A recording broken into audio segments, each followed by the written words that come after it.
एकवा हरिहरा एकम पियारा एकयाम सबुज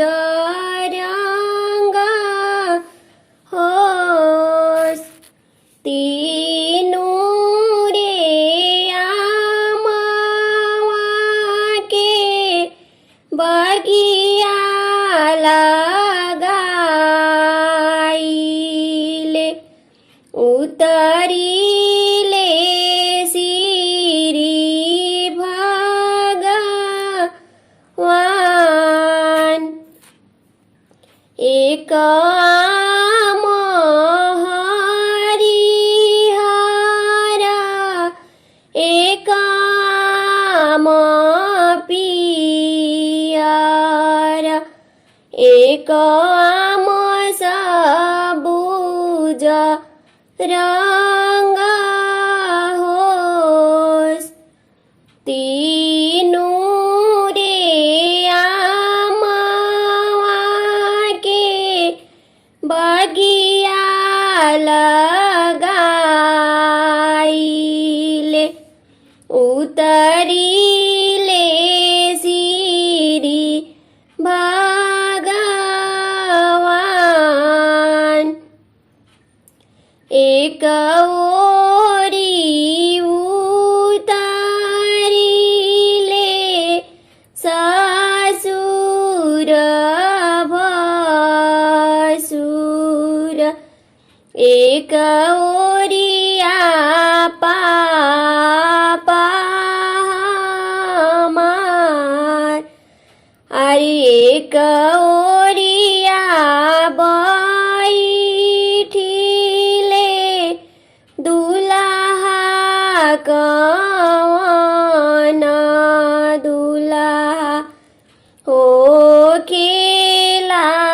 विधि व्यवहार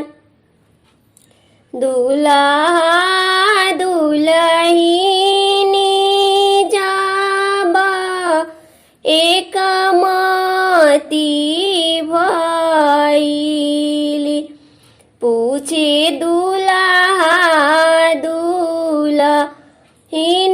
से बात तोहरा ही बाबा के सोने के कटोरावा हो कही तू त मांगीती दहेज अरे तोहरा ही बाबा के सोने के कटोरावा हो कही तू त मांगीती दहेज हमरा ही बाबा के सोने के कटोरावा पिएले कवन भैया दूध अरे हमरा ही बाबा के सोने के कटोरावा पिएले आपन भैया दूध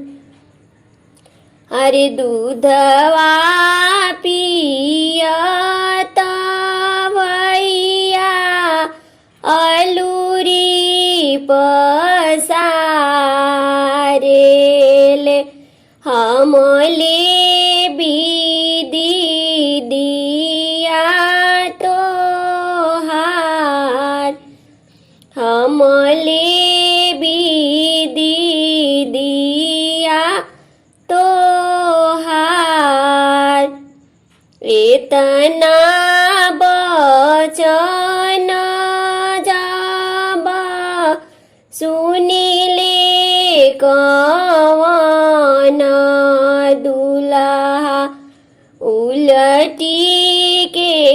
हानि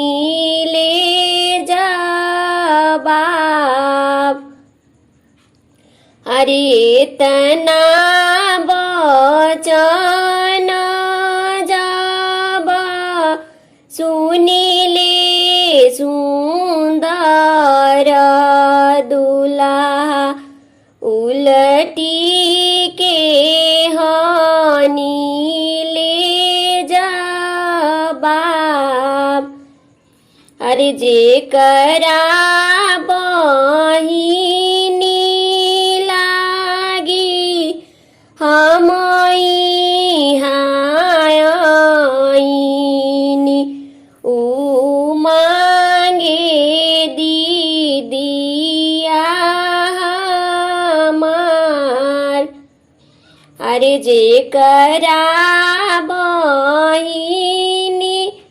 लागी हमई हायनी ऊ मांगे दीदिया हमार। ऊ मांगे दीदिया हमार। ऊ मांगे दीदिया